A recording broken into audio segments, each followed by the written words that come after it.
Hey everybody, welcome once again to Transform Church Online. I can't wait to get into the message and hear what our speaker has for us today. Before we do, please do us a favor by sharing this broadcast on your social media platform so we can reach others with these life transforming messages. This is as simple as clicking the thumbs up icon on Facebook, and if you're joining us on YouTube, please do the same, and also don't forget to hit the subscribe button. We would love to see you in person, so please visit us at 88 Agar Drive, Truganina. That's in the western suburbs of Melbourne. Now, as we get into the message, feel free to engage with us and share your thoughts on the message, or just say hi and let us know where you are joining us from. Let's jump right into it now and join our speaker for today, Pastor Gregory J. Williams, as he brings us this message titled Flourish.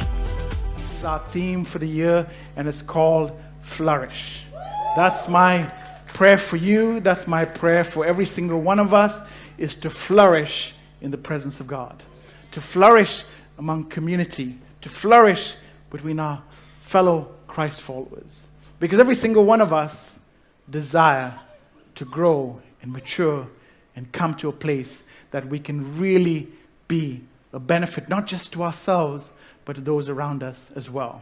So I was thinking about this, and I thought about, change. And the thing that change is not always a comfortable subject, right? And I think about change, the first thing that comes to my mind is moving house. And that's one of the things that I hate the most, packing up boxes and pulling down stuff and packing up the truck and hiring the truck and putting all the stuff. I don't like it at all. In fact, Chanel does most of it, because it's like one of the things I hate the most. I hate moving. And I don't know about you, but change is always challenging, right? Anytime you hear the word change, there's an anxiety that starts to get on the inside. There's, what's going to happen now? Is this good? Is this bad? What am I going to have to do? What am I going to have to say? How do I adapt? How do I do things? But change can also be a good thing. Getting a raise is a good change, right? Getting a new baby in your family, that's a good change. That's something that's joyful. But change, whether good or bad, requires something from you and I. It requires that we adapt to things that are going on around us. Because if your environment changes and you don't adapt, you don't succeed. Because everything around you is changing and you remain the same, you won't succeed. You have to adapt. So in order to flourish, you need to be aware of what's happening around you, and you also need to be adaptable to the environment that's happening. And when we look at change, one of the most significant changes in the history of the world started in the Jesus movement. You see that when Jesus arrived on the scene, there was a massive shift. Things in the world began to change. Jesus was the catalyst for transformation. His arrival initiated a change in the world that is still being felt today. As Jesus followers, we are called to be part of that transformation. A movement that has its genesis in Jerusalem 2,000 years ago, but has impact in our world today, and will have impact for the history of the world. Yet many may know who Jesus is, but don't necessarily follow him. That's where you and I come in. This is what we are called to do, to carry out the mission of Jesus to our friends, to our neighbors, and to our co-workers. And not just to exist in this world, but to flourish in spite of a culture that might not be for us. I think that all of us on some level desire to grow, to get better at whatever it is that we do. Our job, our ministry, our work, our father, our mother. We all want to get better at things in life. We want to improve. We want to succeed. We want to flourish. The fact is that everything alive has to grow. That is one of the tenets of life, that it grows. Because that chair doesn't grow. It's not considered alive. So everything alive has to grow. See, Jesus used to talk a lot about growth. And he used to talk about trees and seeds and flowers and plants and things that were in his world. In fact, Psalm 1, which I want to talk about this morning, is a reflection of this principle. It describes a person who is in tune with God. Probably a better way to put this is that they see their world with a similar perspective that God does. Seeing the same thing doesn't necessarily mean you have the same perspective. Because we can all see a same thing, but we can have uniquely different perspectives on the same event, on the same view, on the same thing, different views. However, the psalmist who's writing Psalm 1 describes a person whose view is aligned and in tune with God, what God's view of the world is. And this is what the psalmist says, talking about this person. He says, that person is like a tree planted by streams of water, which yields its fruit in season and whose leaf does not wither. And I love this part. Whatever they do prospers. Because their view of their world aligns with God. And so, because God desires for us to grow and flourish, their view aligns with God. And so, whatever they do, whatever they put their hands to, they flourish. The psalmist likens a wise person to a tree, if you read the full psalm. A tree that's been planted by waters, and the water that sustains this tree, that gives it life, of course, is the delight in God. Flow that comes from God into our life. These waters that flow from the heart of God into our life nourish us and sustain us and allow us to flourish. And their heart beats with the same rhythm, and their desire for life springs from God, who is the source of their life. And if you're a wise person, the psalmist says, you nourish on this substance that will help you grow and mature and be prosperous. Because your prosperity doesn't come from your ability, it comes from God's sustainability. The psalmist says, whatever you do will prosper because of your source. But if you read the rest of the psalm, he continues on and gives insight to one who does not follow the same instruction. And you get to see the opposite end of the spectrum of one who is in contrary view to what God's view is. When you have time, read it. But this morning, I want you to lean into this idea of flourishing in your life.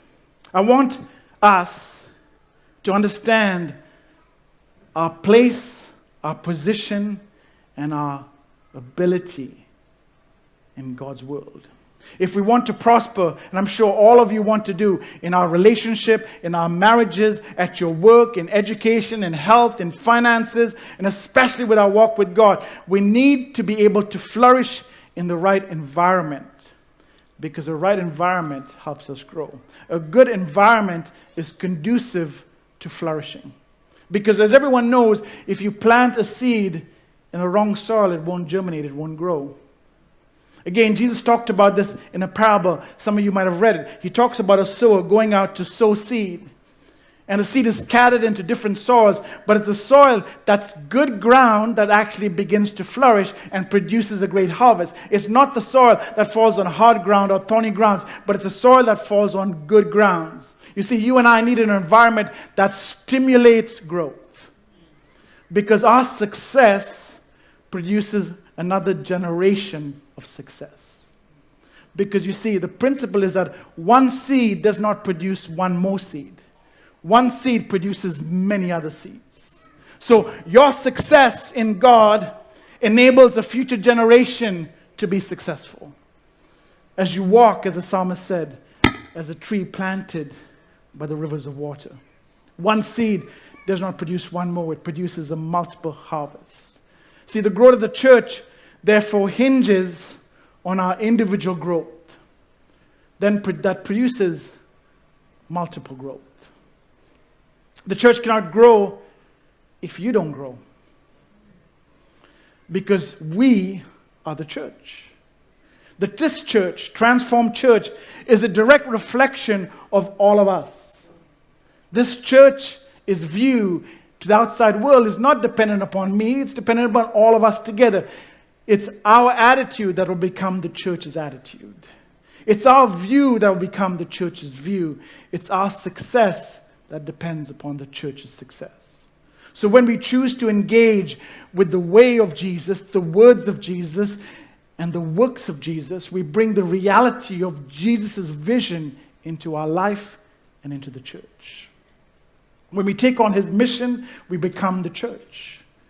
When we take on his attitude, we take on his likeness. Our values, therefore, must come from Jesus, who is central to the church and to our lives as Christ followers. So, here's a massive question. So, who did Jesus want in his church? His heart was for people that were far from God. He came so he could tell them that God is not a distant God. He's not a far off God, but he's a God that comes near. He's a God that loves them, a God that took out of his heavenly position and came down to an earthly one.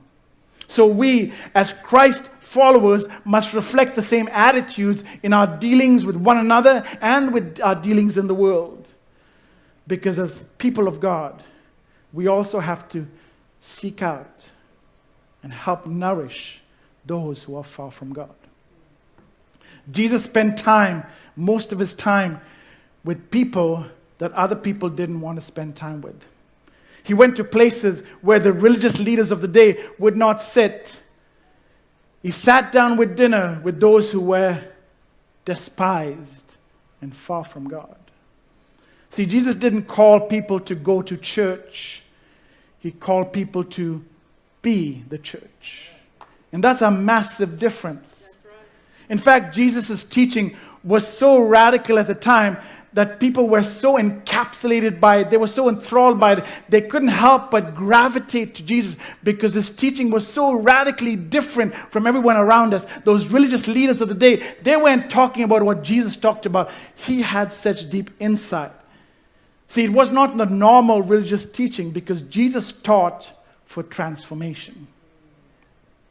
He taught for life change, and he challenged people into being something that was beyond just existing.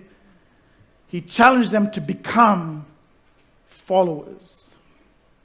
People that were attracted to him followed him on journeys across arid terrain.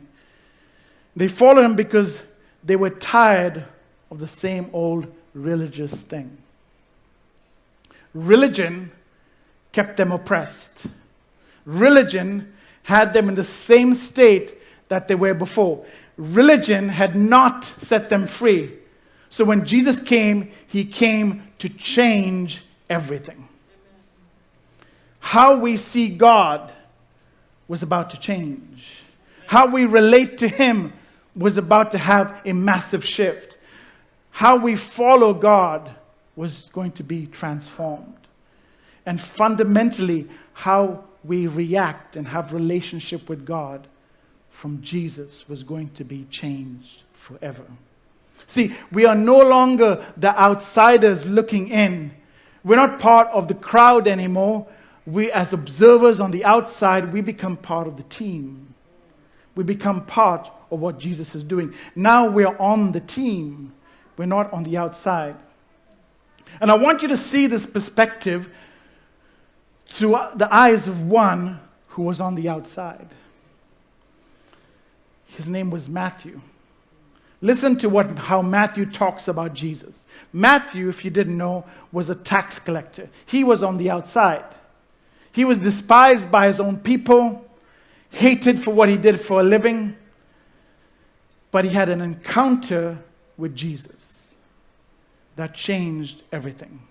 He was living in a religious system that had absolutely no impact on his life.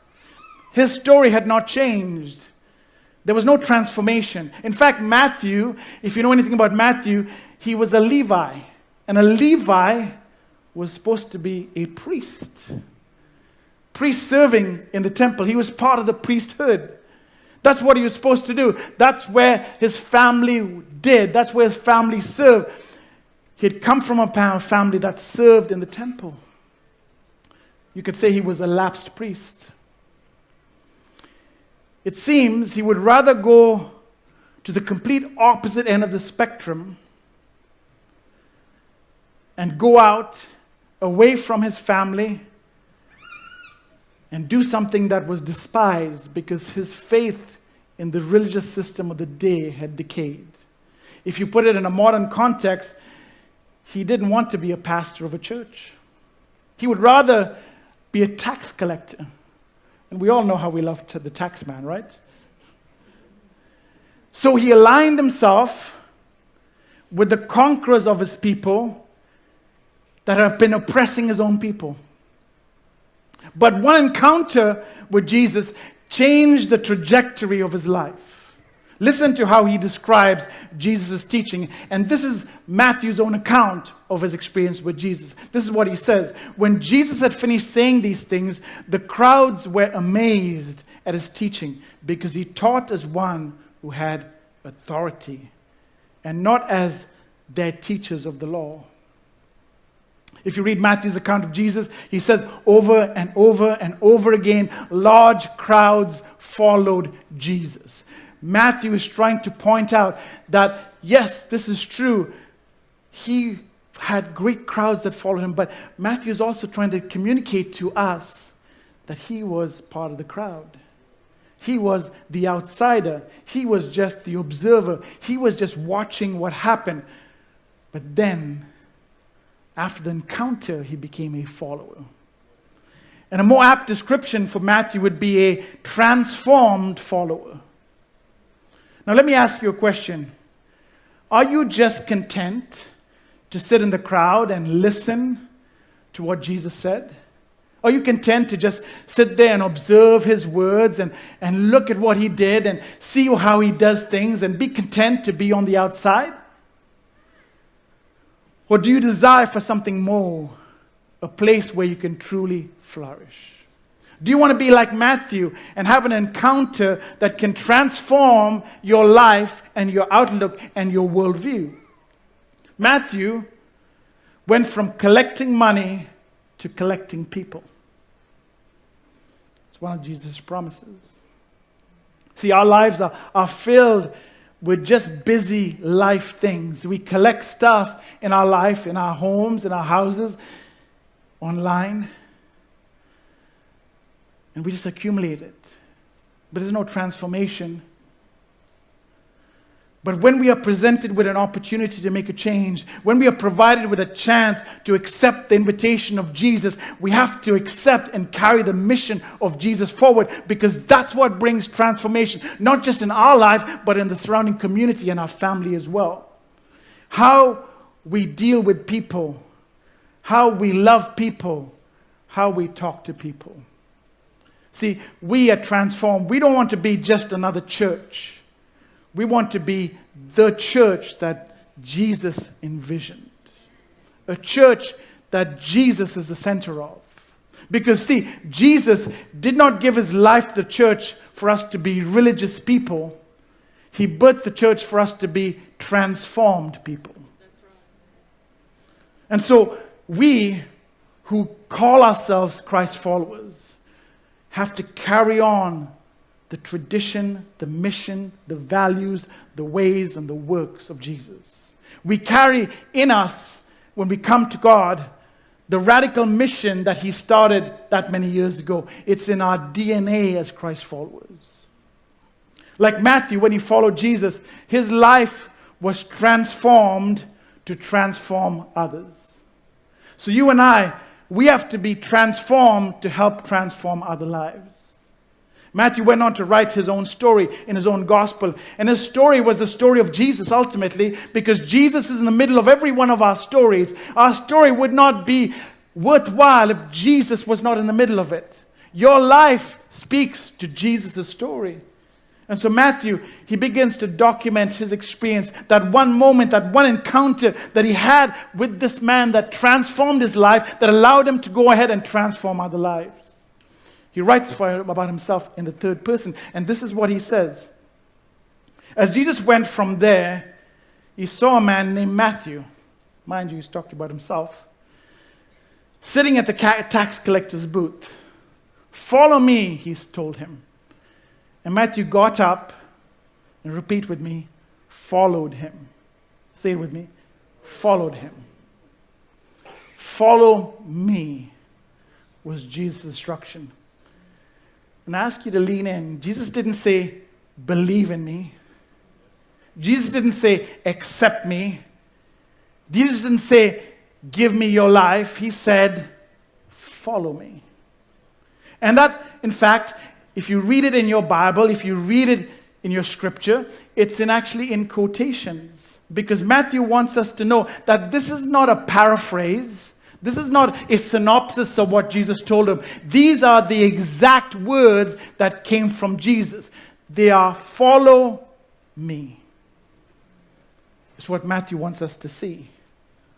Those exact words, follow me. Follow me demands exactly that. Follow me. Because you see, I can believe but not follow. I can accept but not follow. I can believe and do what I want. I can accept and do what I like. But following means I have to leave what I'm doing and follow in the direction that I'm asked to go.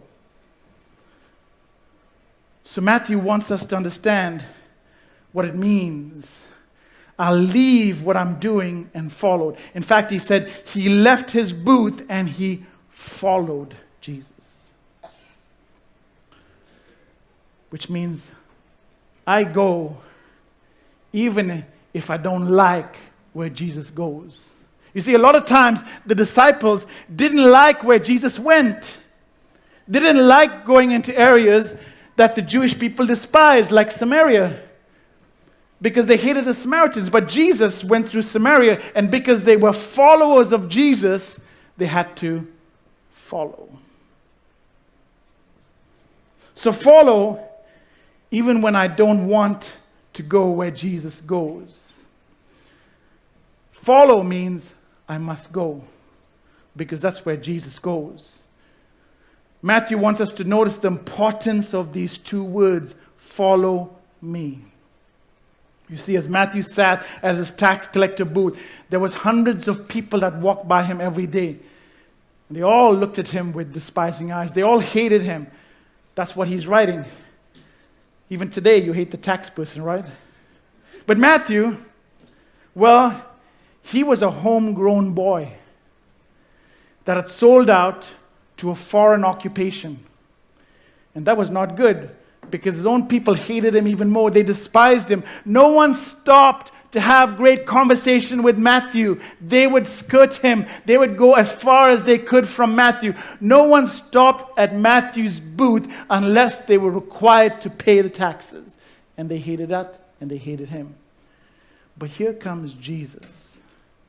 Under no compulsion, under no authority, under no obligation to stop, but Jesus stops because Jesus saw Matthew. He didn't see a tax collector. He saw Matthew, the man. He saw not the despised person, not the hated person, but Matthew, the lonely person. He saw value in someone that needed to be loved and accepted. And he said to him, follow me.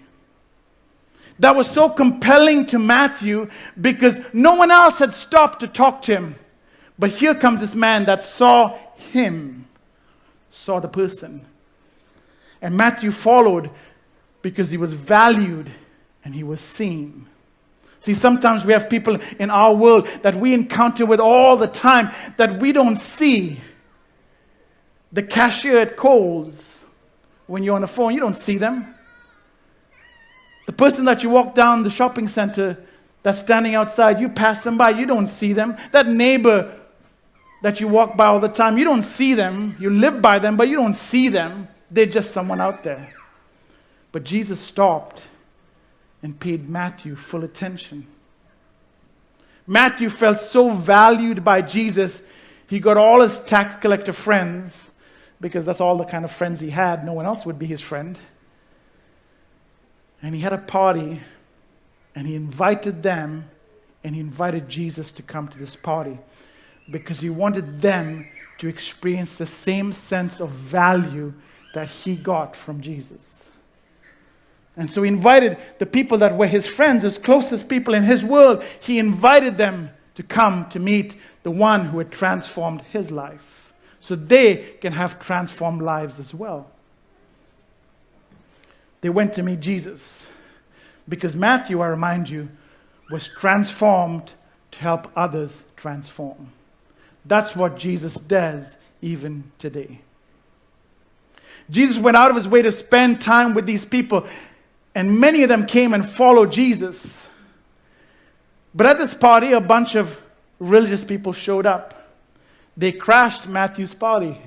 They weren't invited. No one invited you. No one called you. Why are you showing up? Why did you come? Well, they came to be critical. They came to criticize. They criticized the party. They criticized the house guests. They criticized Jesus. And Matthew records Jesus' response at this party. And this is what he says. This is what Jesus responds to those people that are criticizing. This is what he is. But go and learn, Jesus says. Go and learn this. For what this means. Learn what this means, he says. I desire mercy and not sacrifice. For I have come to call the righteous, not the sinners. You guys, he says, are interested in talking about all that you do and how you serve God and how you sanctify yourself and all the sacrifices you do for God and how you stand at corners and pray loudly so people can hear you and think you're something special. But what God really desires is to show mercy and love to those that are far from God. This is who God is, Jesus says. The one who wants to go towards those who are far from God. Let them have an encounter with him. Because I didn't come for you, Jesus says. I came for them. Those guys at the corner who you just call sinners, that's who I came to this party for. That's who I want to spend time with.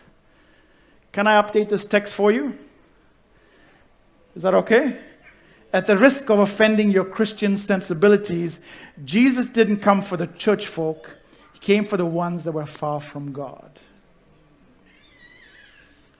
We would like to think that Jesus would hang out with us. We would like to think that Jesus, if he came now, would be among us. Let me read Jesus' words again to you, and you can really understand what he's saying. For I have not come to call the righteous, but sinners. Jesus would not hang out with you guys or us. Does that offend you? No. Are you upset by Jesus' words? The Pharisees, they were highly upset. They were offended in such a way that they plotted to kill Jesus because they were so offended. A few verses later, they call him Satan. So here we are at the juncture of the offense and Jesus' words. Right there in this moment where Jesus says, I didn't call you, I didn't come for you. Where do you sit? On which side do you sit? Do you sit with the religious people, or do you sit with Matthew and his sinner friends? Where do you sit? Do you just come to church, or do you want to be the church? Are you sitting with Matthew, or are you sitting with the church people? That's the context. The Pharisees were the church people. Now, most of us, we would say, you know what? I'm going to be sitting with Matthew. I'm sitting with Jesus. But are you really? Are we really sitting in Matthew's corner? Are we really sitting with those people that are called sinners? Jesus makes a clear distinction between who he prefers to hang around, who he considers to be of primary importance to his mission, who the focus of his mission is. He does not get everyone to sit around in a circle and sing Kumbaya and lecture them on the importance of getting along. He doesn't do that. No, he says, I'm with that guy, the sinner guy. I'm in his corner, not yours. And he actually causes further division because that's what he came to do. He came to do something different than what the religious leaders of the day wanted. He was doing something completely in opposition to them. This is not the Jesus that you grew up to believe. This is not the Jesus they taught you about in Sunday school, right? But this is the real Jesus. This is what he said. This is what he did. He aligned himself with the sinner, the tax collectors, the prostitutes, and not the religious people. In the modern context, not the church people. Jesus didn't come to play nice. He came to make radical change. Change so drastic, so deep to the fabric of society that day, he had to pay for it with his life. But think about Matthew for a second. Matthew, who's writing to us. Matthew, whose story we are reading this morning. Matthew is writing to us. This is the story of one who was hated, rejected, despised, and abandoned by those people he called family, his own people. But here comes this man that aligns himself with him, stands with him against those who call themselves godly, against those who claim to be serving God. So I ask you again, where do you stand? Religion says you can come and you can sit in rows and that's enough, because if you hang out with religious people, you're good enough. But Jesus says, no, as Christ followers, we must follow Jesus, because it's in the following and it's in the doing that brings transformation. It's in following him, even when he goes to places we don't want to go. Matthew is a story of transformation, and Matthew was transformed to help transform others. If we're on Matthew's side, the one who follows Jesus, well, we must be also transformers who help transform others. To carry the mission of Jesus, to love those who are rejected, those who are unloved, embrace the downtrodden, see people like Jesus saw people, not as objects, but as people, and deal with them in the way Jesus did. And we have to see them through the eyes of Jesus. And so I ask you one more time, where do you stand? And if you profess to be a Christ follower, if you say, yes, I follow Jesus, then you have to be transformed to help transform others. Because that's what Matthew is telling us. That's his story. If this is you, you can't just come to church and sit around. That's not what you're called to do. You're called to be part of Jesus' mission to transform your life and transform those around you.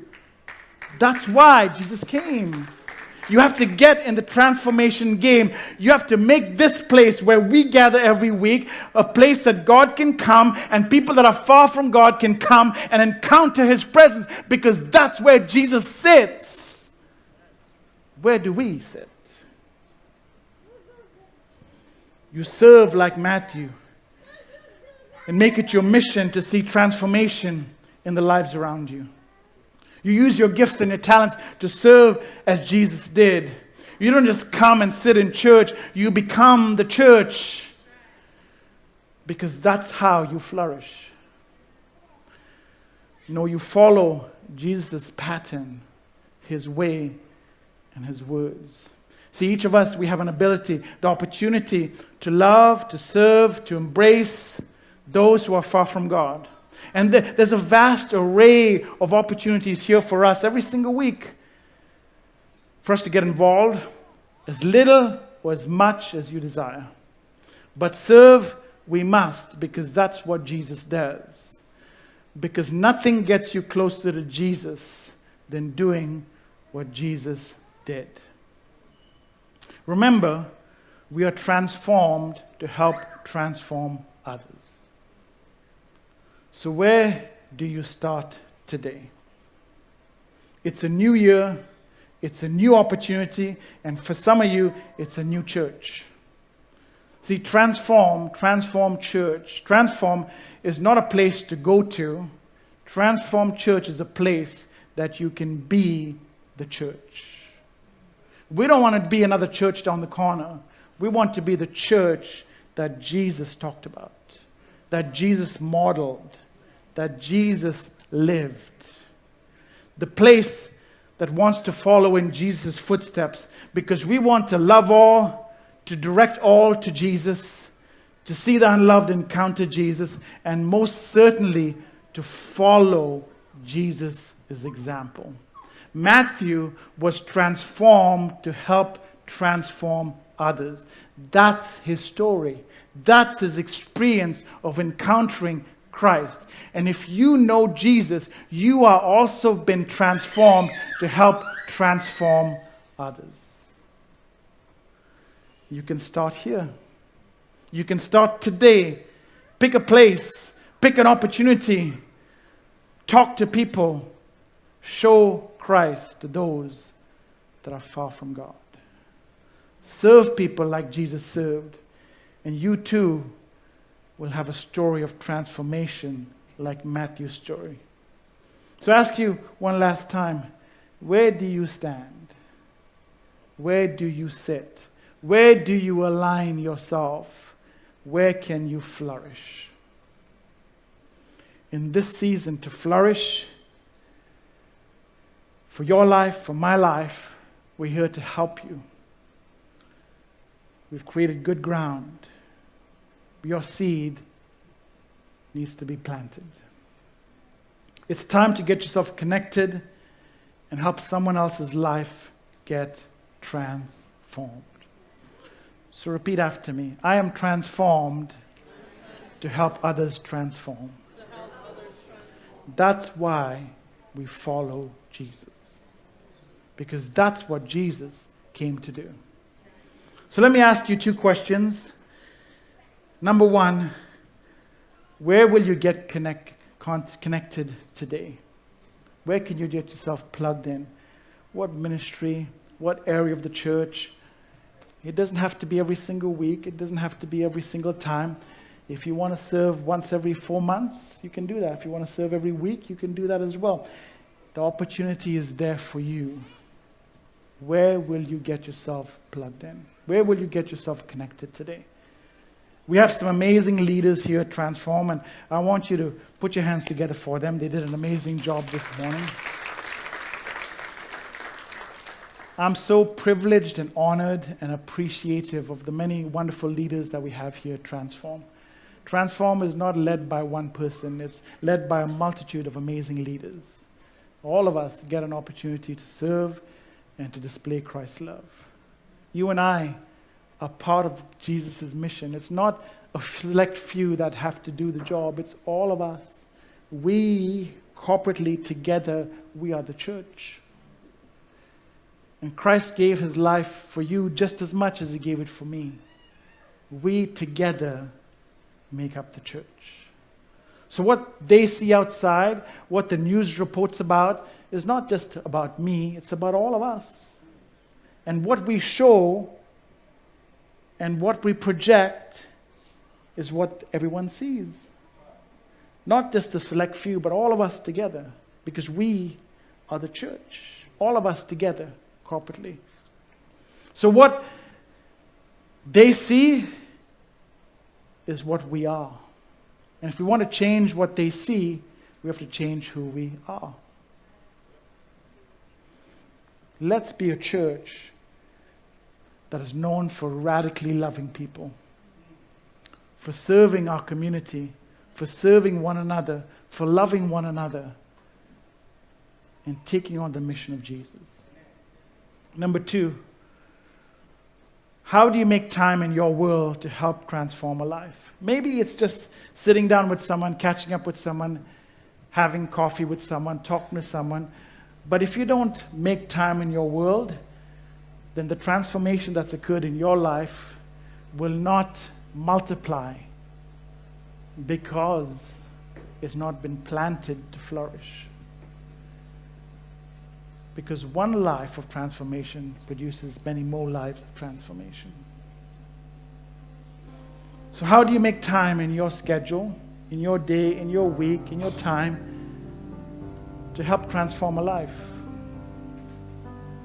How do you be like Matthew, who after his encounter with Jesus said, you know what, I'm loving this new transformed life. I'm going to go get all my friends, gather them together, and bring this guy who showed me who I am, my value, and help them transform their life.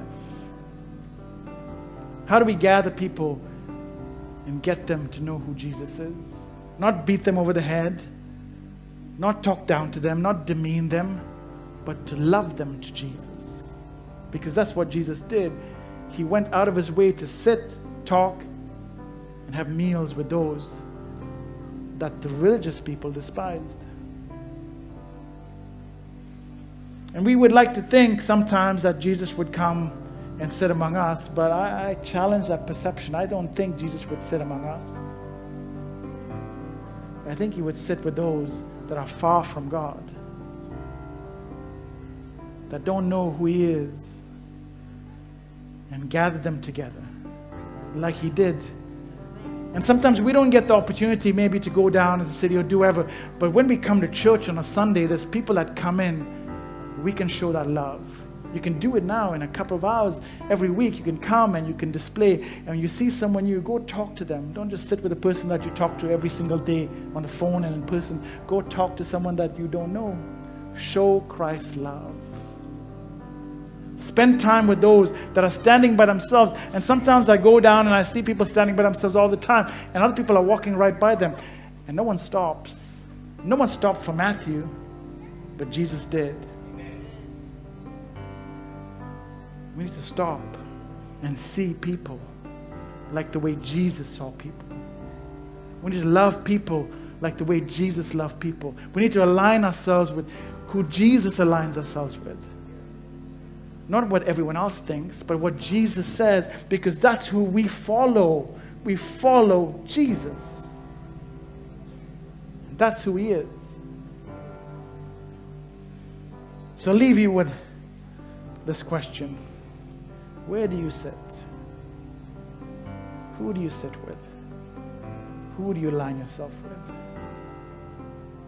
And who does Jesus align himself with? Thank you so much for joining us today at Transform Church. We hope that you were encouraged by the message, and we are so grateful that you are spending this time with us. Now, if you've decided to follow Jesus or just have some questions, please get in touch with us using the email address shown below. We would love to guide you as you take these important steps. If you would like to visit us in person, we would love to meet you. Just let us know when you will be joining us, and we will be right here with open arms to welcome you and show you around.